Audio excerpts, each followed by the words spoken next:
PTN cinema தங்களை அன்புடன் வரவேற்கிறது. 1997 வெளிவந்த திரைப்படங்களில் சூப்பர் டூப்பர் ஹிட் திரைப்படங்களே ஒரு டாப் 10 திரைப்படங்கள் தான் இந்த வீடியோவில் நம்ம பார்க்க போகிறோம். பொதுவாக நிறைய திரைப்படங்கள் இருக்குது, கொஞ்சம் ட்விஸ்ட் மேல் ட்விஸ்ட் தான். பார்க்கலாம் என்னென்ன திரைப்படம்ட்டு. 10 இடத்துல பார்க்க போகும் திரைப்படம் தான் பிஸ்தா. இந்த திரைப்படம் KS ரவிக்குமார் இயக்கத்தில் வெளிவந்தது. இந்த திரைப்படத்துக்கு SA ராஜ்குமார் அவர்கள் இசையமைத்திருப்பார். நவரச நாயகன் கார்த்திக், நக்மா போன்ற பலர் நடிச்சிருப்பாங்க. இந்த திரைப்படம் ஒரு கலக்கலான, ஒரு காமெடியான, ஒரு நகைச்சுவையான, ஒரு சென்டிமெண்டான ஒரு திரைப்படங்கள். பொதுவாக கார்த்திக் திரைப்படங்களை பொறுத்த வரைக்கும் கொஞ்சம் நகைச்சுவையை கலந்த திரைப்படமாக தான் இருக்கும். இந்த பிஸ்தா திரைப்படம் முழுக்க முழுக்க காமெடி கலந்த ஒரு நகைச்சுவை திரைப்படம் இருந்தாலும் வட்டி தொட்டியெல்லாம் கலக்கி திரையரங்கில் ஒரு 100 நாளைக்கு மேலே ஓடி வசூல்லையும் ஒரு நல்ல ஒரு கலெக்ஷன் கொடுத்த ஒரு சூப்பர் ஹிட் திரைப்படமாக தான் இருந்தோம். கார்த்திக் அவங்களை பொறுத்த வரைக்கும் அந்த 90லேருந்து கொஞ்சம் நகைச்சுவையான சூப்பர் ஹிட் திரைப்படங்கள் நிறைய திரைப்படங்களை கொடுத்துருக்காரு. 100 நாள் திரைப்படங்கள் நிறைய கொடுத்துருக்காரு. இந்த பிஸ்தா திரைப்படம் பார்த்தீங்கன்னா திரையரங்கில் 100 நாளைக்கு மேலே ஓடி தேட்டரில் ரன்னிங்கில் நல்ல ஒரு சக்ஸஸ்ஃபுல்லான ஒரு பாக்ஸ் ஆஃப் கலெக்ஷன் கொடுத்த ஒரு சூப்பர் ஹிட் திரைப்படம் கூட சொல்லலாம். ஏன்னா காம்போவில் நிறைய இருந்திருந்தாலும் இந்த 2 திரைப்படமும் நக்மா, அதில் தொடர்ந்து கார்த்திகோட நடிப்பு வேறு லெவலு. 9 இடத்துல பார்க்க போகும் திரைப்படம் தான் ரட்சகன். பிரவீன் காந்த் இயக்கத்தில் வெளிவந்திருக்கும் இந்த திரைப்படத்திற்கு AR ரஹ்மான் அவர்கள் இசையமைத்திருப்பார். இந்த திரைப்படத்தில் நாகார்ஜுன், சுமிஸ்தா போன்ற பலர் இந்த திரைப்படத்தில் நடிச்சிருப்பாங்க. வடிவேல் அவர்கள் அந்த நாய் டாக் வச்சு காமெடி. அதில் தொடர்ந்து பார்த்தீங்கன்னா இந்த திரைப்படம் திரையரங்கில் 100 நாளைக்கு மேலே ஓடி பாடலும் சரி சூப்பரான பெண்ணொன்று புதுமை கண்ணாடி பதுமை என்ற பாடலாக இருக்கட்டும், எல்லா பாடலுமே மிக அருமையான ஒரு பாடலை கொடுத்துருப்பாரு. இந்த திரைப்படத்தை பொறுத்த வரைக்கும் படம் வேறு லெவலில் கொண்டு பாக்ஸ் ஆஃபீஸில் ஒரு நல்ல கலெக்ஷன் ரிப்போர்ட்டை கொடுத்தது. வடிவேல் காமெடி நம்ம சொல்லவே வேண்டாம். அந்த டாக் ஷோவுக்கு பார்த்தீங்கன்னா அவரே ஒரு கண்ணுக்குட்டியை தூக்கிட்டு போயிட்டு டாக் ஷோவுக்கு கூப்பிட்டு போவார். அந்த மாதிரி நகைச்சுவையும் இருக்கும். படத்தில் ஃபுல் அண்ட் ஆக்ஷன் சீக்வன்ஸியாக இருந்தாலும் பெர்ஃபெக்டாக இருக்கும். SP பாலசுப்ரமணியன் இந்த திரைப்படத்தில் நடிச்சிருப்பாங்க.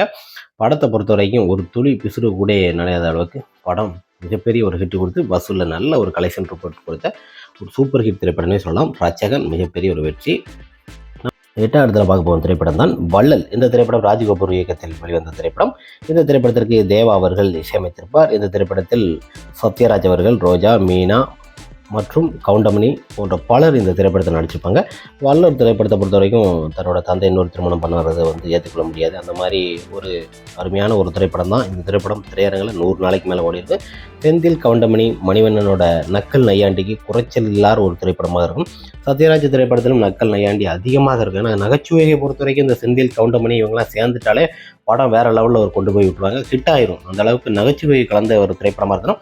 ஆக்ஷன் சீக்வன்ஸு எல்லாம் கலந்த ஒரு திரைப்படம் தான் வள்ளல் திரைப்படம். திரையரங்கில் 100 நாளைக்கு மேலே ஓடி நல்ல ஒரு வெற்றி திரைப்படம் தான். இந்த திரைப்படத்தோட பாடல்கள் 2-3 பாடல்கள் சூப்பராக அமைஞ்சிருக்கும். வள்ளல் திரைப்படத்தில் சத்யராஜ் அவர்களுக்கு இந்த திரைப்படம் ஒரு ஹிட் திரைப்படமாக தான் அமைந்தது.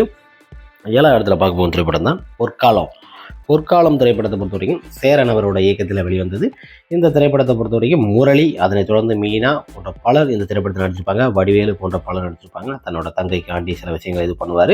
அதில் தஞ்சாவூர் மனை எடுத்து தாமிரபரணி தண்ணியை விட்டு சேர்த்து செஞ்சதெல்லாங்கிற பாடல் பார்த்திங்கன்னா அன்றைய சமயத்தில் ட்ரெண்டிங்கில் பாடல் மிகப்பெரிய ஒரு ஹிட் அடிச்சு திரையரங்கில் இந்த திரைப்படம் பார்த்திங்கன்னா 100 நாளைக்கு மேலே ஓடி வசூல்லையும் நல்ல ஒரு கலெக்ஷன் ரிப்போர்ட் கொடுத்த ஒரு சூப்பர் ஹிட் திரைப்படமாக அமைந்தது. முரளி அவர்களுக்கு பார்த்திங்கன்னா ஆரம்ப காலகட்டத்தில் கொஞ்சம் படங்கள் ஓரளவு சொதப்பினாலும் இந்த பொற்காலத்தில் கண்டினியூவாக நல்ல வெற்றி திரைப்படங்களை நிறைய கொடுத்துருக்காரு. அந்த அளவுக்கு ஒரு சிறப்பான ஒரு நடிகர் தான் இதய முரளி என்ற ஒரு பேர் பெற்ற இவர்களை பொறுத்த வரைக்கும் எல்லா பாடலுமே இவர்களுக்கு நல்ல ஒரு ஹிட்டை கொடுத்துரும். லவ் ஸ்டோரி கலந்த ஒரு திரைப்படமாக இருந்தாலும் கிராமத்தை சார்ந்த திரைப்படங்களை நல்ல ஹிட் அடிச்சிருக்கு. நம்ம பொற்காலமும் நல்ல ஒரு ஹிட்டு தான். அடுத்த திரைப்படம் நம்ம கவுண்டவுன் 6 பார்க்க போகும் திரைப்படம் தான் இந்த திரைப்படம் அருணாசலம் திரைப்படத்தை பொறுத்த வரைக்கும் சுந்தர் சி இயக்கத்தில் வெளிவந்திருக்கு. இந்த திரைப்படத்தை பொறுத்த வரைக்கும் பொதுவாக சூப்பர் ஸ்டார் ரஜினிகாந்த் அவர்கள், சௌந்தர்யா போன்ற பலர் இந்த திரைப்படத்தில் இருந்து நடிச்சிருப்பாங்க. படம் முழுக்க ஒரு சூப்பரான ஒரு திரைப்படம், நகைச்சுவை கலந்து ஒரு சென்டிமெண்ட்டான ஒரு திரைப்படம்.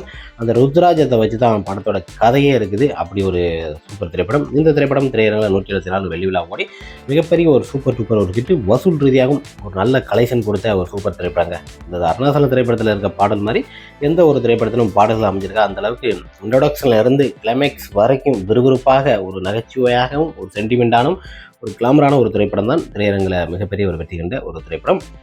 அடுத்து நம்ம கவுண்டவங்களை பார்க்க போகிற திரைப்படம் 5ஆம் இடத்துல பார்க்கணும் காதலுக்கு மரியாதை என்ற திரைப்படம். இந்த திரைப்படம் பாசில் இயக்கத்தில் வெளிவந்தது. இந்த திரைப்படத்தை பொறுத்த வரைக்குமே தளபதி விஜய் அவர்கள், அதனை தொடர்ந்து பார்த்தீங்கன்னா இந்த திரைப்படத்தில் ஷாலினி போன்ற பலர் நடிச்சிருப்பாங்க. இந்த திரைப்படம் திரையரங்கில் ஒரு சூப்பரான ஒரு திரைப்படம். 174 திரையரங்கில் ஓடி வெள்ளி விழா கொண்டாடிய ஒரு சூப்பர் ஹிட் திரைப்படம். லவ்வர்களுக்கு எடுக்கப்பட்ட ஒரு திரைப்படம். காதலர் மரியாதை திரைப்படத்தை பொறுத்த வரைக்குமே பாடல் எல்லாமே சூப்பர் ஹிட்டு, படமும் பாக்ஸ் ஆஃபீஸில் நல்ல ஒரு வசூல். அந்த சமயத்தில் ஒரு சூப்பரான ஒரு திரைப்படமாக அமைந்த திரைப்படங்களே இந்த திரைப்படம் தான் மிகப்பெரிய ஒரு ஹிட் திரைப்படமாக அப்பவும் அமைஞ்சது. நல்ல ஒரு வெற்றி திரைப்படம் தான். நம்ம கொண்டு உள்ள 4வது இடத்துல பார்க்க போகும் திரைப்படம் தான் மின்சார கனவு என்ற திரைப்படம். மின்சார கனவு இந்த திரைப்படத்தை பொறுத்த வரைக்கும் ராஜ்மேன் அவர்களோட இயக்கத்தில் வந்தது. ஏஆர் ரஹ்மான் அவர்கள் இசையமைத்திருப்பார். இந்த திரைப்படத்தில் பிரபுதேவா, அதனைத் தொடர்ந்து பார்த்தீங்கன்னா அரவிந்த் சாமி போன்ற பலர் இந்த திரைப்படத்தில் நடிச்சிருப்பாங்க. ஃபுல் அண்ட் ஒரு லவ் ஸ்டோரி கலந்த ஒரு திரைப்படம். வெண்ணிலவே வெண்ணிலவே என்ற பாடலாக இருக்கட்டும், இன்றைக்கும் ரசிகர் மத்தியில் ரசிக்கக்கூடிய ஒரு பாடலாக இந்த திரைப்படத்தில் அமைந்திருக்கும். Full and love story. Aravind Swamy ஒரு பக்கம் லவ் ஸ்டோரி போயிட்டு இருக்குன்னா, பிரபுதேவாவோட லவ் ஸ்டோரி ஒரு பக்கம் போயிட்டு இருக்கும். அப்படி ஒரு பெர்ஃபெக்டான ஒரு திரைப்படத்தை ராஜ்மேன் அவர்கள் கொடுத்திருக்கிறாரு. பல திரைப்படங்கள் இந்த திரைப்படம் தமிழில் மிகப்பெரிய ஒரு ஹிட் திரைப்படங்க. 225 நாளுக்கு மேலே தியேட்டரில் ஓடி ரன்னிங்கில் சக்ஸஸ்ஃபுல் மிகப்பெரிய வசூல் கொடுத்த மின்சார கனவு மிகப்பெரிய ஒரு வெற்றி திரைப்படம் தான். நம்ம கவுண்டரில் 3வது இடத்துல பார்க்க போகும் திரைப்படம் தான் லவ் டுடே. லவ் டுடே திரைப்படத்தோட பால கணேசன் அவர்களோட இயக்கத்தில் வெளிவந்திருக்கும். இந்த திரைப்படத்தில் சிவா அவர்கள் இசையமைத்திருப்பார். இந்த திரைப்படத்தில் தளபதி விஜய் அவர்கள், சுவலட்சுமி போன்ற பலர் இந்த திரைப்படத்தில் இணைந்து நடிச்சிருப்பாங்க. ஃபுல் அண்ட் பார்த்தீங்கன்னா லவ் ஸ்டோரி கலந்த ஒரு அருமையான ஒரு திரைப்படம் தான். பாடலும் இந்த திரைப்படத்தில் சூப்பராக இருக்கும். எல்லா பாடலுமே வரிகளுக்கு ஏற்றார் போல சூப்பராக எழுதியிருப்பார். அந்த படத்திற்கு மியூசிக் போட்ட சிவாவை பொறுத்த வரைக்கும் படம் வேறு லெவலில் கொண்டு நிறுத்தி படம் திரையரங்கில் 200 நாளைக்கு மேலே தேட்டரில் ஓடி ரன்னிங்கில் சக்ஸஸ்ஃபுல்லாக மிகப்பெரிய ஒரு ஹிட்டு கொடுத்த ஒரு அருமையான ஒரு திரைப்படம்னே சொல்லலாம். அந்த அளவுக்கு மிகப்பெரிய ஒரு வெற்றி. பாக்ஸ் ஆஃபீஸில் ஒரு நல்ல ஒரு கலெக்ஷன் ரிப்போர்ட்டை கொடுத்துருங்க. வெள்ளி விழா கொண்டாடிருந்தாலும் பாடலும் படமும் சரி அந்த இடத்துல கொண்டு நிறுத்தியிருக்கு விஜய் அவர்களை பொறுத்த வரைக்கும். அந்த சமயத்தில் பார்த்தீங்கன்னா 95க்கு பிறகு நல்ல ஒரு ஹிட்டுகள் விஜய் அவர்களுக்கு கொடுத்துருக்கு. அந்த ஆண்டே பார்த்தீங்கன்னா 2 வெள்ளி விழா திரைப்படங்களை கொடுத்துருக்கிறாரு விஜய் அவர்களை பொறுத்த வரைக்கும். லவ் டுடே மிகப்பெரிய ஒரு வெற்றி. அடுத்த திரைப்படமாக 2வது இடத்துல பார்க்கும் திரைப்படம் தான் காலமெல்லாம் காதல் வாழ்க. முரளி அவங்களோட நடிப்பில் வந்த திரைப்படம். இந்த திரைப்படத்தை பொறுத்த வரைக்குமே குறிப்பாக இந்த திரைப்படத்தை ஆர் பால் அவர்கள் இயக்கியிருப்பார். தேவாவோட இசையில் இந்த திரைப்படத்தில் கௌசல்யா, முரளி போன்ற பலர் நடிச்சிருப்பாங்க.